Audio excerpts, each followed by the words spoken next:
Okay folks, here's the section where we actually put the meat in the smoker. The smoker's been started. It's more or less up to temperature. It's still in the process of evening out, so it's running just a little bit high, but it'll even out as we go.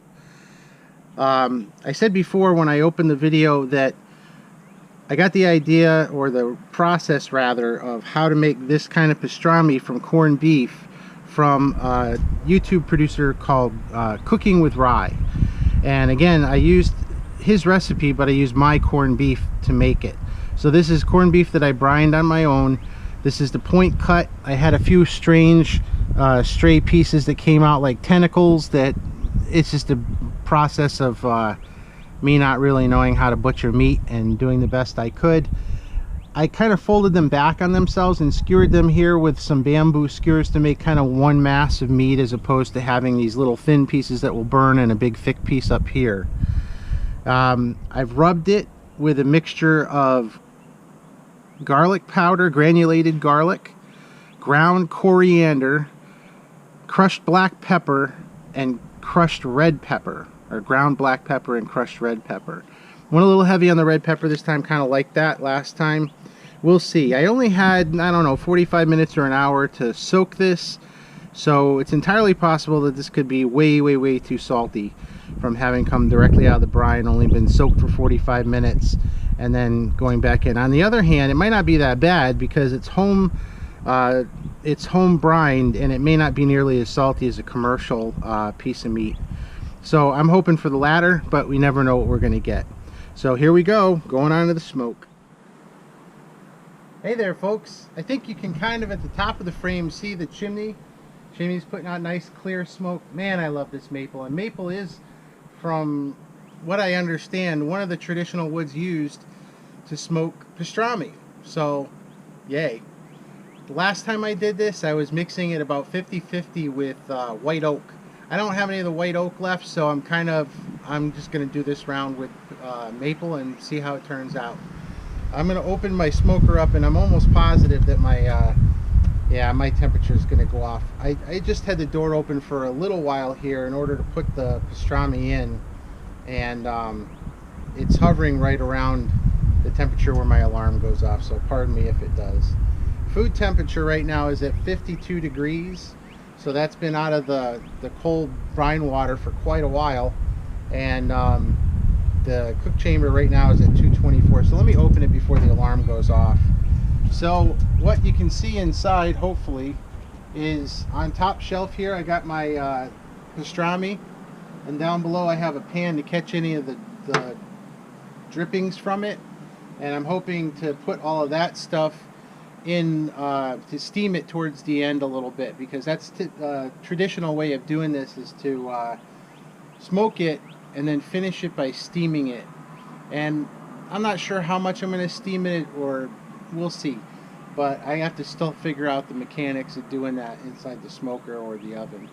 So I just wanted to let you see how it's going, and I'm going to shut it back up because my temperatures are plummeting, just dropped below 200, and I'm waiting for them to rebound. I'm going to open my vent a little bit, maybe crack the cook chamber door just to see it catch a little bit, and hopefully we'll have some pastrami in, I don't know, 6 or 7 hours. Might take longer though. Might take a lot longer now that I think about it. And it's already about 1 o'clock in the afternoon, so I gotta go to work tomorrow morning. I don't know if I'm gonna get to eat pastrami tonight or not. I have a feeling I'm gonna do it regardless, but I'm gonna probably be up a little bit late tonight. Okay folks, here we are. Temperature in the cook chamber is 274 degrees, and I'm hovering right around 160. And the meat temperature, this is kind of bouncing around, so this is what they call the stall. I don't think I'm going to wrap it. Let's have a quick look so our temperatures don't go down too far. And there she is. Now watch our temperatures plummet.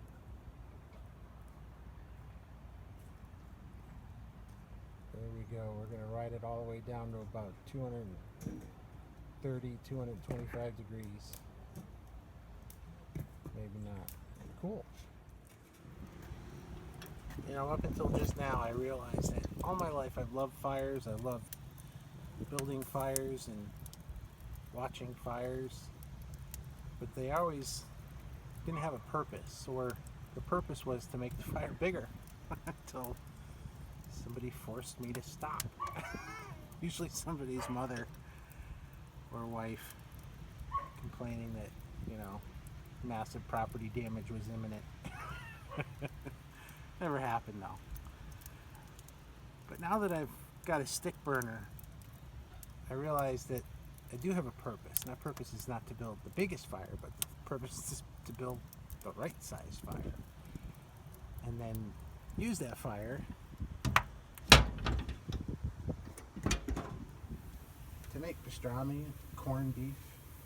Not corned beef, but pastrami out of corned beef. Ribs, pork butt, brisket, beef ribs, chuck roast. Yeah, fire's good. Hey folks, here is pastrami. And I'm going to do a little slicing on it once I figure out which direction the grain's going. And we're going to make some sandwiches and have dinner. Okay everybody, here is the finished product. Pastrami, got a beautiful pink smoke ring. And I'm not sure if you're going to be able to see it or not, but like right along in here, it's almost iridescent. And that's the product of the corned beef being, you know, it's iridescent, like sometimes ham, cured meats can be like that. And then, of course, the pink is the smoke ring. So it looks almost like fish scales, kind of, but it's beef. Can't wait to try this. Smoker's chugging, baby. That side is more done, and it's tender. This side is delicious, but it's a little rubbery, so that's going to benefit from steaming to heat it up when it gets reheated. So this is going to be eaten later, and this end, the thin end, will be eaten tonight. Looks nice.